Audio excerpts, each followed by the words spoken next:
I think Bitcoin is the most disruptive technology in the decade. It's the single most exciting thing going on in the world right now. And so everyone in the world is being asked about it. And in order to understand it at a basic level, you need 10 hours. To understand it moderately, you need 100 hours. To understand it decently, you need 1,000 hours. And to really master it, you need 10,000 hours. So in that period, I would say that Bitcoin became an institutional phenomenon following March of 2020. So we're like in year one. You could even say year zero was March of 2020. And then after February 8th of 2021, when Tesla announced that they're putting Bitcoin on their balance sheet, it kind of broke into mainstream. So we're in the first year where every mainstream politician, every mainstream journalist, every mainstream business person is being asked what they think about Bitcoin. The CEO of General Motors, right? Every banking head, every investor.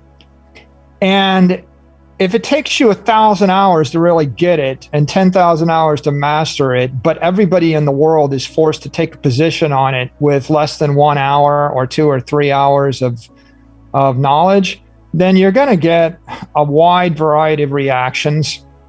And the two most common ones are, well, it sounds so perfect, I guess some politician will ban it. Well, that's an interesting reaction. It sounds so perfect that someone might not like it. And the other reaction is, I hear it uses a lot of energy. Well, because there's nothing else negative to be said about it. I mean, literally, it's a perfectly engineered monetary system. For the first time in 5,000 years, we've created triple entry accounting. And once you understand that you've taken double entry accounting and you've fixed the flaw, which is that people could reverse the books or cook the books or disagree on the transaction, you're like, wait, we perfected accounting that we can trust. Okay, so what's the catch? Oh, it's too good? No, the catch is it uses energy. How much energy?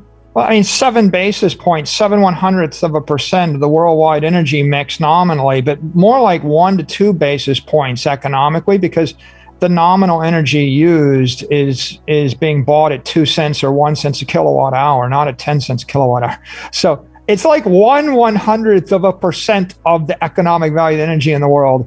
And if you look at the CO2, per those stats, like 9 basis points of all the CO2 exhausted. And of course, if you look at energy intensity and you ask, well, I put $1 of energy into something, how many dollars do I get out?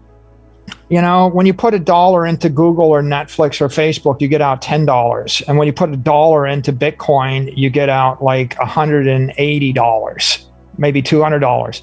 It's 20 times more efficient than streaming video or search or social media. And if you put $1 into an S&P 500 company, you get out $4. So, you're talking about 50 times more efficient than the S&P. If you put $1 into an airline, you get out 40 cents. So if you're looking for where we really burn energy, it isn't hard to figure it out. It's the planes, trains, automobiles, and the HVAC.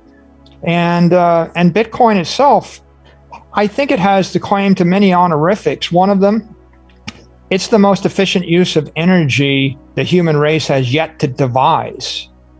I'll put a period on the end of that. It's the most effective technology converting energy into prosperity we have ever invented. It's also the highest value and use of stranded energy or intermittent energy in the world, because you can generate, at this point with the latest generation of miners, you can generate 40 cents a kilowatt hour on an energy source on the North Pole. You can go to an island that's got a volcano on it. You can monetize it at 40 cents a kilowatt hour. You can't do that with Google or Facebook, which are the second best, because Google would have to have these super high bandwidth trunk lines, fiber optic cables to stream their videos, and they can't use all the energy from the volcano. So you're not going to see Google and Amazon and Facebook set up data centers 1,000 miles from civilization because of the bandwidth requirements. What you are going to see is that every place where there is a waterfall or a volcano or wind blowing, and that energy is stranded, then we're going to rescue that stranded energy with Bitcoin. I think that's what's most impressive to me about Bitcoin is learning about the second order effects of an open monetary network. I mean, Bitcoin is a digital monetary asset on an open, permissionless network. And because it's decentralized and no company and no country owns it, it's really a thing for the world. So I don't think there's any other asset that I can think of where every intelligent person that understands it decides to start doing everything they can to make it more valuable. And that's a subtlety. If we had bought 1 million acres of land in Texas, I wouldn't have computer programmers in Singapore trying to figure out how to drive up the value of my land in Texas. And if we had bought $1 billion worth of Apple stock, I wouldn't have people in China and Russia and Europe and South America figuring out how to harness the power of volcanoes in order to drive up the value of my Apple stock. I wouldn't have the mayor of Miami, the governor of Texas, a president of El Salvador. You wouldn't have big tech companies trying to figure out how to, drive up the value of that asset. So unlike gold or bonds or equity or real estate, this is truly a global open phenomena. Anybody can participate in it. If you have money, you can bring the money to bear to drive up the value of the asset by buying it. If you have technology like Square or PayPal, you can bring the technology to bear by integrating Bitcoin into your technology, helping yourself and the asset. If you're a trader, you can short the future, buy the spot, lock up the asset, drive up the price of the asset. And you can do that anywhere in the world. So everybody that has any gift or any ambition looking to